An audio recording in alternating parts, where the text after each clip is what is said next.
Hello, and welcome to the Brick by Brick podcast. This is a podcast where we work together, brick by brick, to grow and learn how to more deeply follow Jesus' directive of loving God and loving others. If you want to learn more about our mission, check out our website at amibeintrav.com. That's amibeintrav.com. You can hear more about our other products, other podcasts, learn about the Brick by Brick books, course, and even join our Building Your Inspired Christian Life community. Your host for today's podcast, Shelly Farrar Coleman. Welcome to Season 1, Episode 1, Brick by Brick. It all starts here. The title is Before Construction Begins.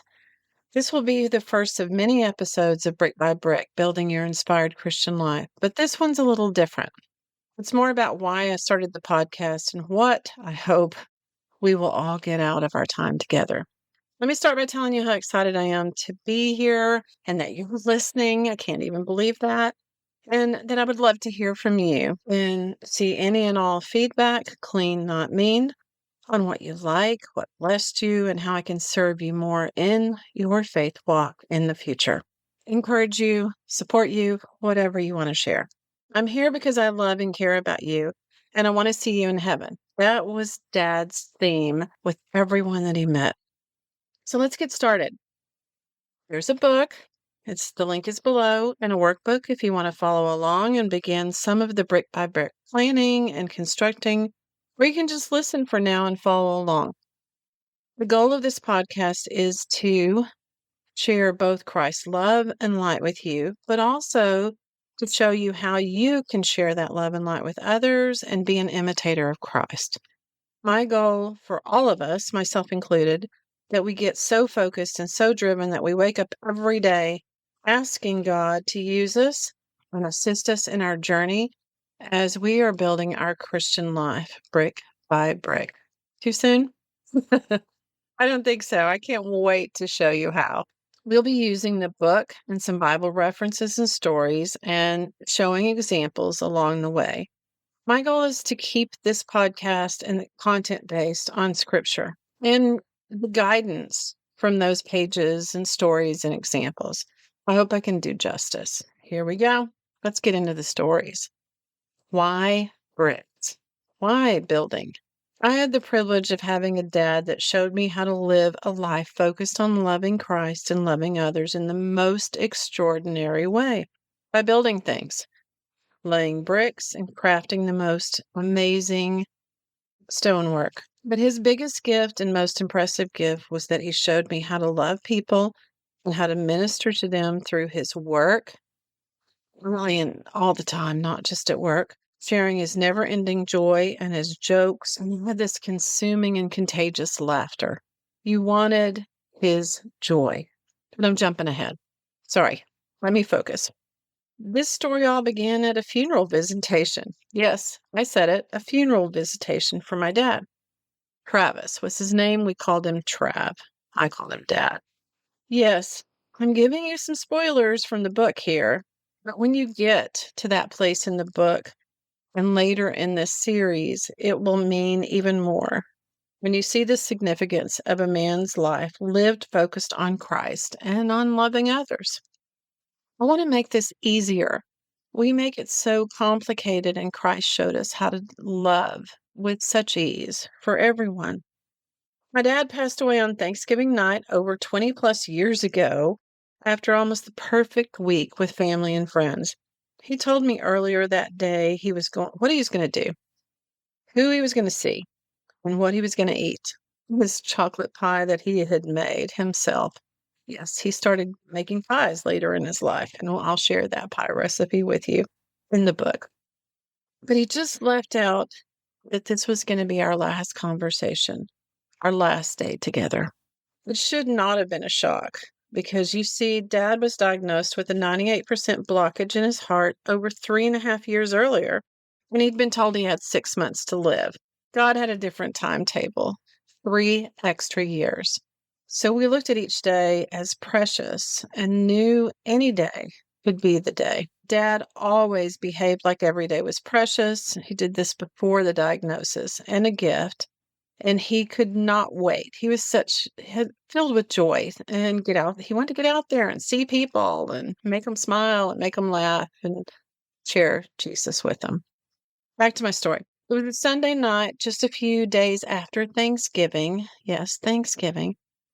And the funeral home scheduled Dad's visitation from 3 to 5 p.m. on that Sunday, and the funeral was scheduled for Monday morning. As I stood by my stepmom's side at the head of the casket, the people came in one after another for over an hour. There was a theme to what just about every person said. It was repeated time and again, and it was the moment I realized Dad's impact on people. One man came up. He was just beaming and grabbed my hand and hugged me and was shaking me. He was just so excited to tell me that he worked with Dad a few years back and became a Christian thanks to Dad sharing Jesus with him. He introduced his wife, and she was beaming, and she shared now that they are both Christians thanks to Dad. I was so excited. Little did I know it was just the beginning of an incredible night of story after story. I know that should sound crazy for a funeral visitation. We were so excited. It was joyful, but we all knew where Dad was and how happy he must be. Oh, man. So little mourning was happening that night. Just a celebration of the lives he touched. Think about that legacy for a minute. That's what I hope we all have at the end of our lives. His story, or something very similar, was repeated time and again, man after man, couple after couple, family after family, friend, neighbor, telling us with such excitement about how much love for the Lord they had and how changed their family is now thanks to Dad sharing Jesus with them. After another hour of sweet stories of salvation and lives changed, I stepped out of the visitation room to grab some water and was shocked to see the lobby full of family and friends standing in line. People were talking and laughing and catching up with one another. It was unbelievable. It was just amazing. I would have loved that room. I went to the front counter and asked the woman, was there another visitation going on? And she said, nope, just for the one for your dad. She assured me that they had set up ropes to help form the line down the sidewalk. It hit me. My dad, the bricklayer, had touched and ministered to so many people. So many people. I can't imagine the ones that weren't there. They even told me they would extend the time, and I realized he left an amazing legacy of souls. That would make him so happy. He always wanted to be a minister, and he said he couldn't be one because he told too many jokes and he was too silly. That was his goal in life, was really to love people and to share Jesus with them. He did that. He was a minister. We need to look at that and look at the way we can minister. He was a bricklayer. The lady assured me that they would extend the visitation by another hour to accommodate everyone here to celebrate and honor Dad's life, and so I could hear all the transformation stories. It went on for an extra hour and a half. Wow. There were people he worked with, people he knew at church, people in the construction business, friends, coaches, neighbors, and family members that were struggling in life with maybe addiction or something else. And he loved them. He just loved them. And he never judged them through it all. That impacted their life. I realized that in every facet of his life, not just work, he just loved people and wanted the best for them. He wanted, they wanted, I wanted what he had. And I saw it in their faces, the excitement in their stories. They'd been given what he had. I'd been given what he had. We'd been given that joy, a bubbly joy and some phenomenal peace they found when their lives were transformed. I wish I could share that with you. I wish everybody understood that. I went home that night and I started a book about Dad's impact. I wrote it all down so I'd not forget this week, the whole week. But it will stay with me as a powerful reminder of what God can do when we share Him with others. It was an incredible week, but it did not stop there. I started reflecting on His life, and I began putting some stories and scriptures in a folder over the next 15 years.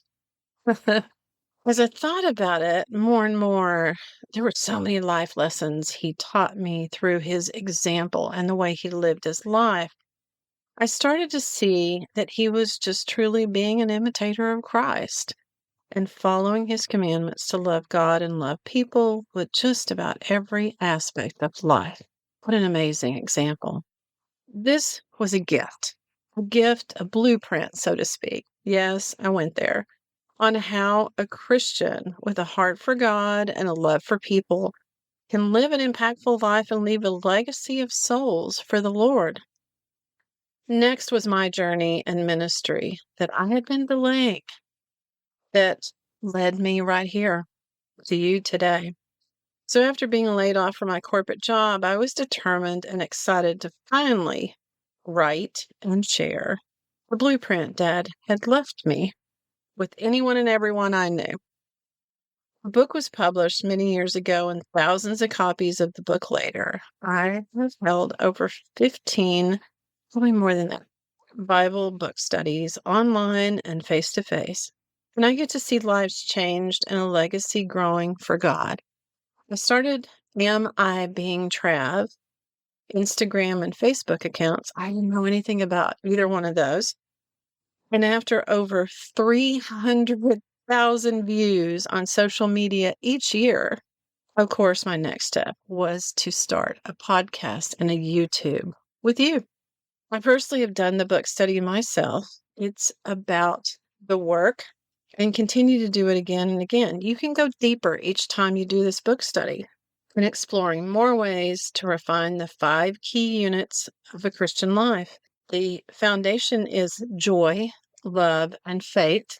That's the first 3 units. And the last 2 units are about ministry and leaving a legacy. Those are the application of the first 3 units, how we apply that in life. And it all looks different for each one of us. So during this study, I hope that you find out some of those little bits of your story.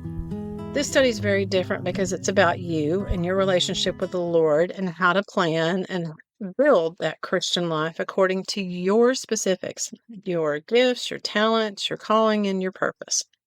It doesn't have to be a big purpose. It could be while washing dishes. It could be caring for children. That is actually a big purpose. But that impact is huge.